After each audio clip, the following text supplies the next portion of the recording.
Hello বন্ধুরা, আমার এই ব্লগে আপনাদের ওয়েলকাম। তো চলে এলাম আবারও একটি নতুন ব্লগ নিয়ে। আর আজ হচ্ছে বাড়িতে লাউয়ের খোসার ভাজা।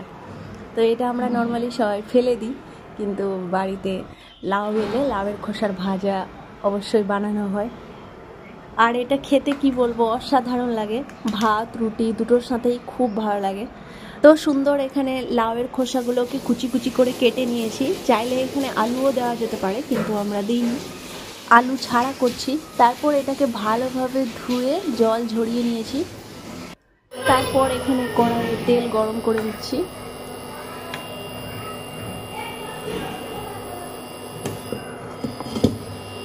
আর একদিকে পেঁয়াজ কুচি কাঁচা লঙ্কা কেটে নিয়েছি।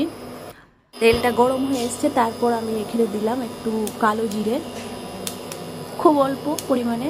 তারপর এখানে দিয়ে দিচ্ছি কেটে রাখা পেঁয়াজ কুচি, ঠিক যেমনটা আলু ভাজা করি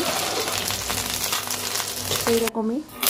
তারপর পেঁয়াজটা হালকা বাদামি হয়ে এসছে, এখানে দিয়ে দিলাম লাউয়ের খোসার কুচি, লবণ হলুদ দিয়ে এবার ঢাকা দিয়ে হালকা সেদ্ধ করব। আর এই ভাজাটা আমি প্রথম খেয়েছিলাম আমার নানির হাতে। তো খাওয়ার পরে পুরো পাগল হয়ে গেছিলাম, এত ভালো লাগছিল খেতে।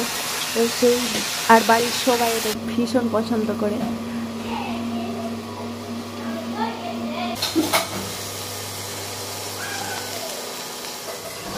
তো এইভাবে নেড়ে চেড়ে লাল করে নামিয়ে নিতে হবে। তো ভাজা প্রায় এবার হয়ে এসছে। এবার ভাজাটা হয়ে গেছে, নামিয়ে নিয়েছি। তো এই হয়ে গেল রেডি লাউয়ের খোসার ভাজা। গরম ভাত বা রুটির সাথে সেই ভালো লাগবে। আমি তো ভাতে খেতে বেশি ভালোবাসি। তো আপনারাও এইভাবে বাড়িতে বানিয়ে খাবেন, খুব ভালো লাগবে। তারপর বিকেলবেলা এলো দিদি।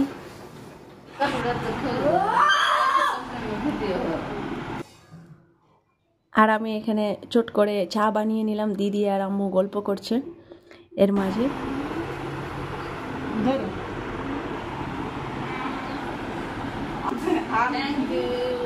আর ভরাতে পেরেছিস না? চিনি দিয়ে দিয়েছিস? হালকা চিনি দিয়েছি। তোর হালকা হবে? তোর হালকা মানে না না, একদমই হালকা আছে।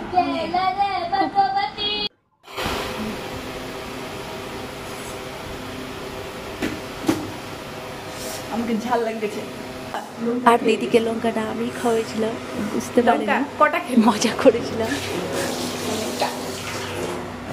ঢুকিয়ে তারপর রাতে আমি এই ছবিটা ক্যাপচার করেছিলাম। তো এই রইল ছোট্ট একটি ভিডিও। ভালো লাগলে লাইক করবেন প্লিজ, চ্যানেলটিকে সাবস্ক্রাইব করবেন।